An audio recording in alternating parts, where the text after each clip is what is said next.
It takes 24 minutes to turn around a Eurotunnel freight train full of imports from Europe at the terminal near Folkestone. It then leaves full of lorries heading for the continent, 6 trains an hour, 24 hours a day, 7 days a week, a quarter of all our trade with Europe, or £100 billion worth a year. This is the frictionless trade border with Europe in action. 99% of traffic completely unchecked, tariff-free, up until now, within the European Union and its single market and customs union. You've got fresh vegetables, fish going from Scotland. We've got processed food, car parts, pharmaceuticals coming through in powdered pharmaceuticals. Right, and if there are checks, then nothing here will be checked? Nothing here will be checked. This is all intra-European transport. So that is frictionless? That's absolutely frictionless. It's like moving something from Manchester to London. There's no check on the motorway. You just take it from one depot and you deliver it in another. That's how it works today. But depending on the customs deal, the one going there, depending on the customs deal and the single market deal, you're going to have to check the plants.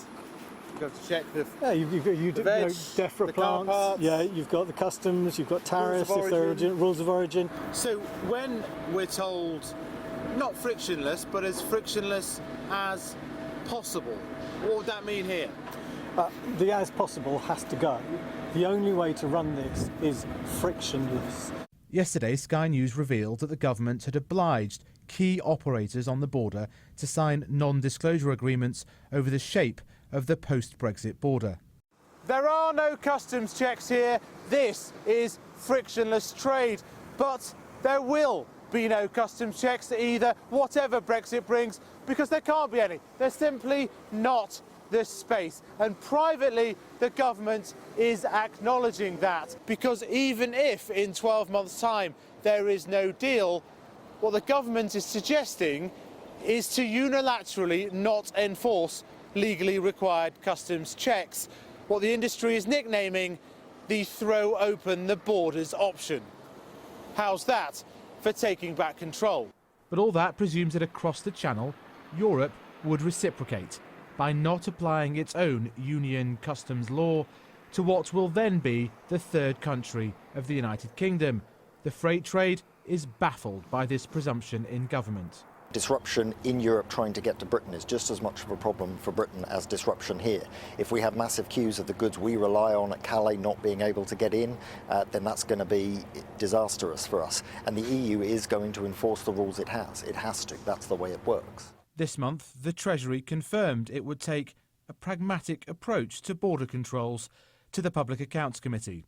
The head of that committee, unimpressed. If you have a 2-minute delay on every freight vehicle, that could be 17 miles of tailback, both sides of the English Channel. So you can understand government wanting to solve that, but is solving that throwing open the borders to all players? We said you're not really taking into account how people might change their behaviour for nefarious reasons, to break the law, to do bad things to our country. And it is staggering, after all this government's constant talk about controlling our borders, that we're faced with a situation which could be fairly open borders and chaos on day one. Even if there is a deal outside the customs union and single market goods regulations, checks will be required somewhere. This is the current customs checking facility that serves the Channel Tunnel and the Port of Dover, a few miles away off the M20 at stop 24. It has just 82 lorry parking spaces. As time ticks down for credible solutions, the private sector has to make its own decisions amid the uncertainty. They're having to set 2 different prices. One for now while we're still in the EU, and then a higher price once you're out of the EU because of uncertainty. Until a transition deal is actually nailed down and is legal, and we can say our members, you can absolutely rely on this, then people have to price for the possibility that there will be no transition. They have to try and put procedures in place, but they have to price accordingly.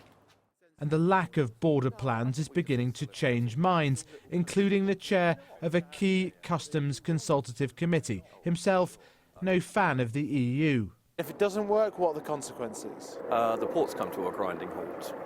Really though, when we've had this apocalyptic predictions and they didn't come to pass, is this not just more of the same? No, I don't think so. I mean, we're always warned that you shouldn't use the word disaster when you're talking to the politicians because they're immune to it. And really, there's been no there's been nothing like this at all. You paint quite a dark picture of where this could go if the government doesn't get a grip of the customs situation, and yet you voted leave. I did. Well, I didn't vote for what it appears we're going to get now, though. Put simply, something is amiss. The money is not being spent, the planning permissions not being sought, nor the customs officers being trained, let alone shovels in the ground to build the new facilities inescapably required by the government's decision to leave the single market and customs union. Instead, the government is signing secrecy agreements about unilateral plans widely dismissed by the people who actually operate the frictionless border. With 12 months to go and transition not a legal certainty, something has got to give, and soon. Faisal Islam, Sky News in Kent.